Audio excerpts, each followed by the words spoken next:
सोचिए एक ऐसी मशीन जो एक फुटबॉल फील्ड जितनी बड़ी है और 24/7 डे और नाइट बिना रुके 400 किलोमीटर की हाइट पर अर्थ के चक्कर लगा रही है।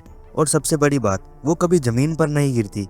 यह है इंटरनेशनल स्पेस स्टेशन, जो हर 90 मिनट में पृथ्वी का एक चक्कर लगाती है और फिर भी जमीन पर क्रैश नहीं होती। तो अब यहाँ सवाल ये है कि जब सब कुछ ग्रेविटी से नीचे गिरता है तो आईएसएस क्यों नहीं गिरती? क्या कोई इनविजिबल शील्ड है जो इसे गिरने नहीं देती? तो आइए जानते हैं ऐसा क्यों होता है स्पेस साइंस के एक फैसिनेटिंग फैक्ट के साथ। सबसे पहले हमें ये समझना है कि आईएसएस एक्चुअली धरती की तरफ फॉल कर रही होती है, लेकिन वो कभी भी धरती पर लैंड नहीं करती। अब ऐसा कैसे? इसे आसान भाषा में समझते हैं। जब आप एक बॉल को सीधा ऊपर फेंकते हो तो वो थोड़ी देर बाद ग्रेविटी की वजह से नीचे आ जाती है। अब सोचिए, अगर आप उसी बॉल को इतनी स्पीड से फेंकते हो कि जब वो नीचे गिर रही हो तब अर्थ गोल होकर उसके नीचे से निकल जाए, मतलब वो बॉल अर्थ के अराउंड चक्कर लगाने लगे और कभी नीचे ना गिरे। यही हो रहा है आईएसएस के साथ। आईएसएस अर्थ के चारों तरफ 27,600 किलोमीटर प्रति घंटे की स्पीड से घूमती है और ग्रेविटी भी उसे हर सेकेंड नीचे खींचती है। लेकिन उसकी साइडवेज स्पीड इतनी ज़्यादा होती है कि वो अर्थ के सरफेस को मिस करते हुए उसके चारों तरफ चक्कर लगाती रहती है। ये एक बैलेंस है जिसमें ग्रेविटी उसे खींच रही है और वेलोसिटी उसे आगे ले जा रही है। इसका रिजल्ट ये होता है कि वो गिर भी रही है और घूम भी रही है। जमीन पर कोई चीज़ गिरती है क्योंकि उसके नीचे सपोर्ट होता है जिससे वो टकरा कर रुक जाती है। लेकिन आईएसएस स्पेस में है जहाँ ना कोई सरफेस है ना कोई हवा है जो उसे धीमा करे या उसे नीचे खींच ले।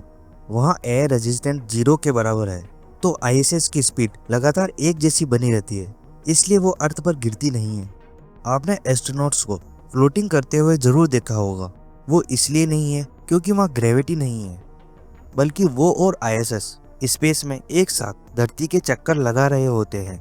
जैसे कि कोई लिफ्ट अचानक से नीचे आ जाए तो उसके अंदर मौजूद ऑब्जेक्ट हवा में तैरने लगता है, वैसे ही आईएसएस के अंदर एस्ट्रोनॉट्स वेटलेस फील करते हैं।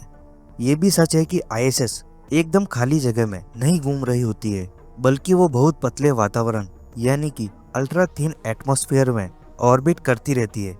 अब इस हल्के वातावरण में थोड़ी सी हवा होती है और वो हवा आईएसएस को धीरे धीरे रोकती है, और जब स्पीड कम होती है तो वो धरती की तरफ गिरने लगता है। इसलिए हर कुछ महीनों में नासा के द्वारा उसे बूस्ट दिया जाता है, मतलब इंजन चलाकर उसे थोड़ा सा ऊपर उठा दिया जाता है। ये प्रोसेस ही उसे हमेशा ऑर्बिट में बनाए रखता है। लेकिन आईएसएस ऑर्बिट में हमेशा के लिए नहीं रहेगा।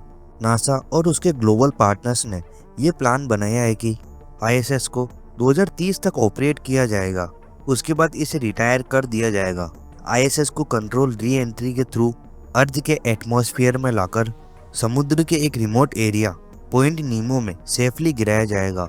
इसके बाद बहुत से नए कमर्शियल स्पेस स्टेशंस स्पेस के ऑर्बिट में लॉन्च किए जाएंगे, जहां दुनिया भर के साइंटिस्ट मिलकर स्पेस में इंसानी जीवन को संभव बनाने के लिए एक्सपेरिमेंट करेंगे। Thanks for watching.